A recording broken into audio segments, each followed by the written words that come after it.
High বন্ধুরা, দেখো এটা পটলের চোকলা বাটা। পটলের চোকলা আর চিংড়ি মাছের মাথা আর খানিকটা চিংড়ি মাছ দিয়ে এই পটলের চোকলাটা বেটেছি।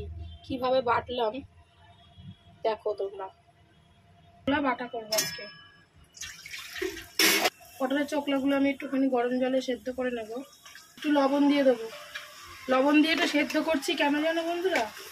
কেননা আমরা যে এখন যে সবজিগুলো খাচ্ছি সেই সবজির গায়ে এক রকমের সার দেয় যাতে কোনো পোকামাকড় না ধরে।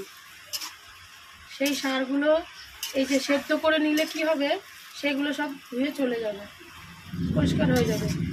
আর না হলে ওই বিষাক্ত জিনিসগুলো আমাদের পেটে যাবে। তাই জন্য সবসময় যে কোনো চোকলা বাটা করবে একটুখানি সেদ্ধ করে নেবে নুন দিয়ে। টাকা দিয়ে দিলাম।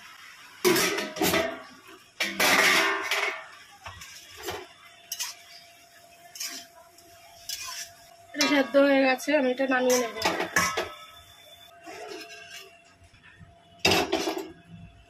পটলের চোকলাগুলো আমি সেদ্ধ করে নিয়েছি লবণ দিয়ে। এবার আমি একটু মিক্সিতে এটা পেস্ট করে নিই। পটলের চোকলাগুলো আমি বেটে নিয়েছি, সেদ্ধ করে বেটে নিয়েছি। এখন আমি দিলাম কয়েক কোয়া রসুন আর 5-6টা কাঁচা লঙ্কা। এবার আমি একটাকে আমি আরেকবার পেস্ট করে নেব।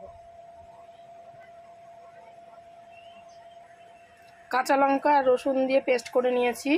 এবার আমি এর মধ্যে দেব হচ্ছে এই চিংড়ি মাছের মাথাগুলো ছাড়িয়ে নিয়েছি। মাথাগুলো আর কয়েকটা চিংড়ি মাছ এর মধ্যে দিয়ে পেস্ট করে নেব।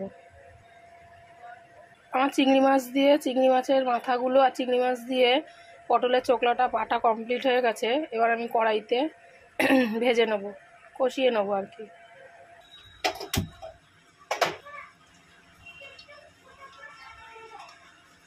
কড়াইতে তেল দিয়ে দিলাম। এবার আমি এই পটলের চোকলাটা চিংড়ি মাছ আর চিংড়ি মাছের মাথা দিয়ে যে বেটে নিয়েছি, পেস্ট করে নিয়েছি মিক্সিতে, সেটা আমি ভেজে নেব।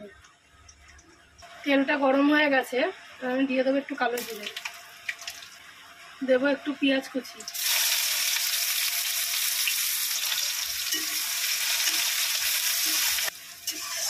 পেঁয়াজটা আমি লাল করে ভেজে নেব। পেঁয়াজটা লাল করে ভেজে নিয়েছি। এবার আমি এই পেস্টটা দিয়ে দেবো।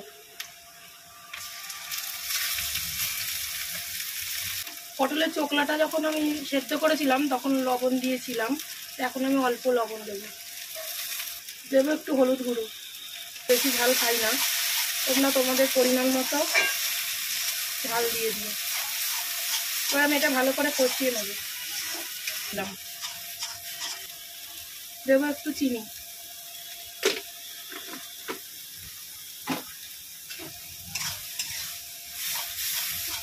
অনেকেই আছো যে কালো জিরে দিয়ে এটাকে কষিয়ে নাও, কালো জিরে ফোড়ন দিয়ে, পেঁয়াজ দাও না। তা আমি এটা একটু আজকে অন্যরকমভাবে করছি বলে পেঁয়াজটা ভেজে দিলাম। হয়ে গেছে দেখো বন্ধুরা, পটলের চোকলা বাটা, চিংড়ি মাছের মাথা আর একটু চিংড়ি মাছ দিয়ে পটলের চোকলা বাটা হয়ে গেছে। রাখছি বন্ধুরা, সবাই ভালো থেকো, সুস্থ থেকো।